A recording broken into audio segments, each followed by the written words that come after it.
Bung Rido ini kawan kita, dia lagi sekolah di Amerika emang, tapi ini pejuang rakyat ini, dia ini gitu. Nah, pengen tahu update tentang pertama apa yang sebenarnya terjadi di Wadas, terus kedua gimana perkembangan perjuangan masyarakat Wadas saat ini, gitu Bung.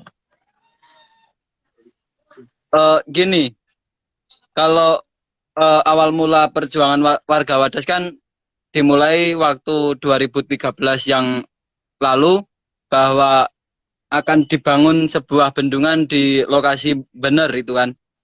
Lalu untuk pengambilan materialnya itu di Desa Wadas. Akan tetapi pada waktu itu warga Wadas sendiri ini cuma mendengar bisik-bisik ya, nggak secara jelas menyatakan apa namanya, nggak secara jelas mendengar bahwa Wadas akan ditambang, akan tetapi cuma bisik-bisik eh, ini Wadas mau ditambang gitu. Lalu di tahun 2015 ini ada pengeboran pengeboran untuk sampel batuan di Wadas yang dilakukan oleh beberapa mahasiswa dan apa namanya dan didukung oleh ini BBWSSO Yogyakarta dan diteliti di sana. Jadi waktu itu di tahun 2015 kemarin itu warga Wadas benar-benar nggak tahu bahwa Wadas ini akan ditambang. Bahkan waktu pengeboran itu warga juga ikut ikut membantu. Katakanlah ini membantu pengambilan sampel, membantu membawakan air untuk mereka itu. Jadi sampai saat itu warga itu belum tahu. Akan tetapi ketika warga ditanya ketika desanya mau ditambang apakah warga ini setuju atau enggak, warga sepakat tidak setuju gitu.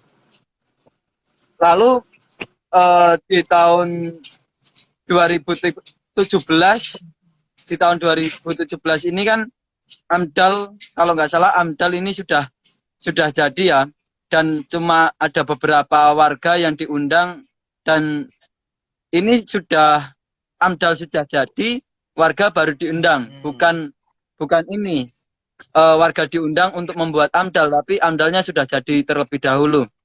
Dan di tahun 2018 ini ada sosialisasi terkait akan ditambangnya bendungan bener, akan ditambangnya ini Desa Wadas. Dan warga waktu itu sudah menyatakan dengan sepakat bahwa warga tidak akan pernah menjual tanahnya kepada siapapun dengan harga berapapun sampai kapanpun. Ini menunjukkan bahwa dari awal warga ini sudah tidak melihat ini besaran harga, akan tetapi warga ini memang berjuang untuk melestarikan desanya gitu. Bukan soal harga lagi, akan tetapi bagaimana desa ini tetap utuh. Dan perjuangan warga sampai saat ini tetap masih konsisten dengan bisa dilihat bahwa IPL pertama yang diterbitkan oleh Ganjar Pranowo ini kan sudah habis di tahun 2020 kemarin dan diperpanjang 1 tahun. Uh, dan warga masih alhamdulillah konsisten ya, konsisten menolak entah dengan berbagai cara. Lalu uh, di tahun 2021 dengan perpanjangan ini sudah habis, tahu-tahu IPL sudah diperbaharui. Padahal kita tahu ketika izin penetapan lokasi tersebut diperbaharui, seharusnya ini kan skemanya ini dari awal. Katakanlah dari sosialisasi terlebih dahulu. Akan tetapi kenyataan yang ada saat ini bahwa mereka ini langsung melakukan sebuah pematokan di lahan-lahan warga. Dan mereka berdalih gini, yang mereka patok ini lahan warga yang setuju dengan apa namanya pertambangan. Dan aku garis bawahi bahwa yang setuju dengan hadirnya pertambangan itu ada dua macam. Yang pertama, satu itu orang yang punya tanah cuma sedikit, dan tinggal di Wadas. Yang kedua, orang yang punya tanah di Wadas akan tetapi mereka tidak bertempat tinggal di Wadas. Artinya mereka berpikiran begini, bahwa ketika tanah ini dijual ya nggak masalah karena ruang hidup mereka masih aman. Akan tetapi mereka tidak pernah melihat ini, bahwa ketika pertambangan itu hadir, apakah pertambangan tersebut tidak merusak ke tetangganya, ke tanah tangganya, ataupun tanah saudaranya sendiri. Ini mereka nggak pernah berpikir sampai situ. Yang penting mereka punya dapat uang dengan ganti rugi tersebut. Dan inilah yang menjadi sebuah permasalahan sampai sekarang, bahwa mereka cuma akan mematok tanah-tanah mereka yang setuju. Dan warga sampai sekarang masih mengantisipasi hal itu terjadi. Jadi warga Wadas ini gini, entah tanahnya siapapun, entah tanah orang yang pro dengan pertambangan ataupun kontra, ketika pematokan tersebut hadir, maka warga akan menghadang. Karena ini tidak tidak melulu soal ini tanahku, ini tanahmu, tapi ini kan sebuah desa, sebuah alam. Ketika salah satu rusak, maka akan berimbas pula, gitu. Dan saat ini warga masih menjalani ini gugatan di PT UN Semarang, dan untuk besok tanggal 30 ini hasil putusan sidang akan dibacakan tanggal 30 besok ini. Dan ada untuk hari ini ada beberapa aksi dari beberapa solidaritas. Yang pertama ini dari solidaritas Speed the World Jogja, ini melakukan nyambangi dulur gitu bahasanya, nyambangi dulur Wadas. Dan juga ada mural di desa. Katakanlah ketika ada rumah orang yang di pinggir jalan dan setuju rumahnya dicoret-coret gitulah ya, dicoret-coret untuk menunjukkan simbol perlawanan lah. Di situ ada beberapa kawan solidaritas hadir untuk melakukan aksi mural tersebut. Mungkin itu dulu, Bang. Ya, makasih. Kalau boleh tahu ada berapa kakak ya di desa Wadas ini yang lagi berlawan? Kalau ya sekitar 400 sampai 500 kakak. 400 kakak ya. Oke. Ya. Mayoritas menolak lah ya. Ya, mayoritas menolak. Tapi kalau Go.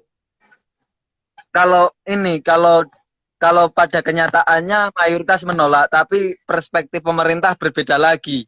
Perspektif pemerintah mengatakan 75% masyarakat menerima gitu.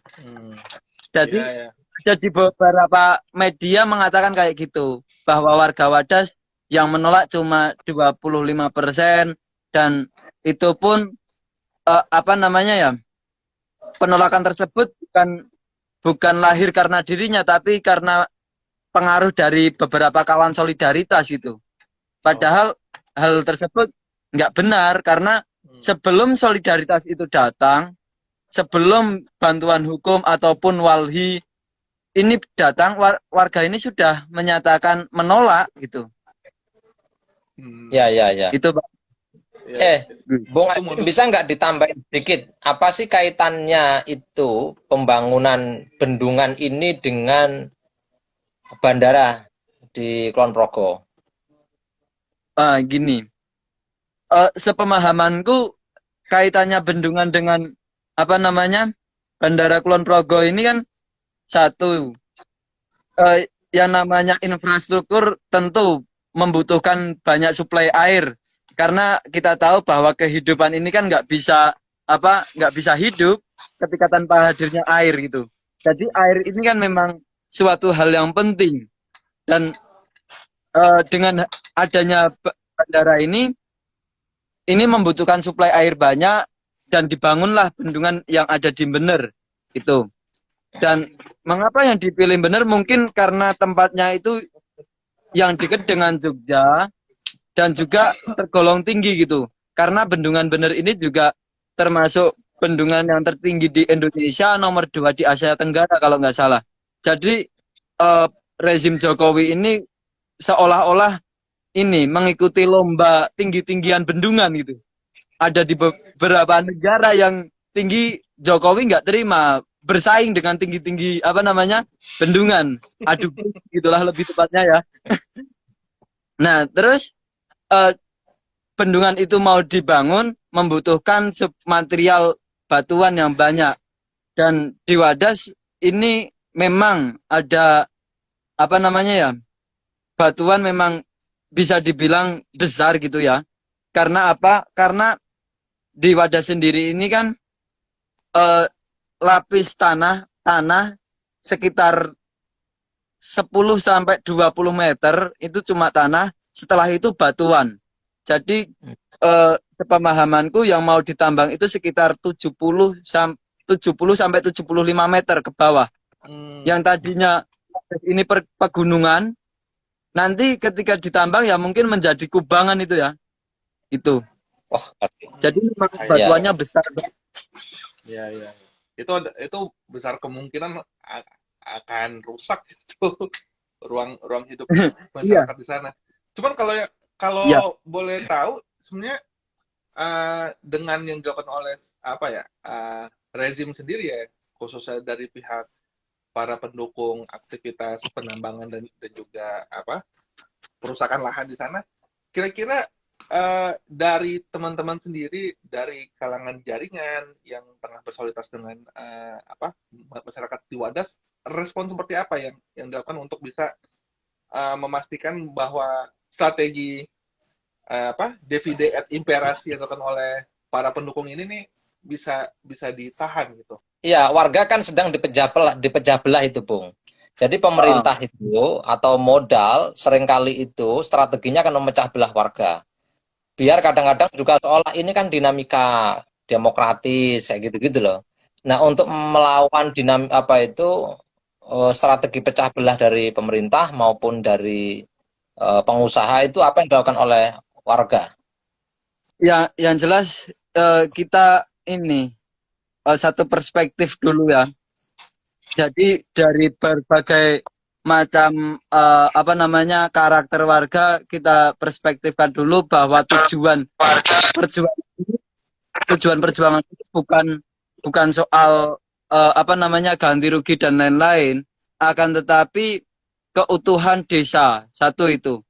Jadi entah siapapun yang mau memecah belah, yang penting ketika warga masih bersatu dan masih satu perspektif, satu tujuan, ini aku kira ini bisa melawan. Karena semisal gini, apa namanya, si A ini pro dengan pertambangan tapi dia di Wadas, dan si B ini tidak setuju dengan hadirnya pertambangan.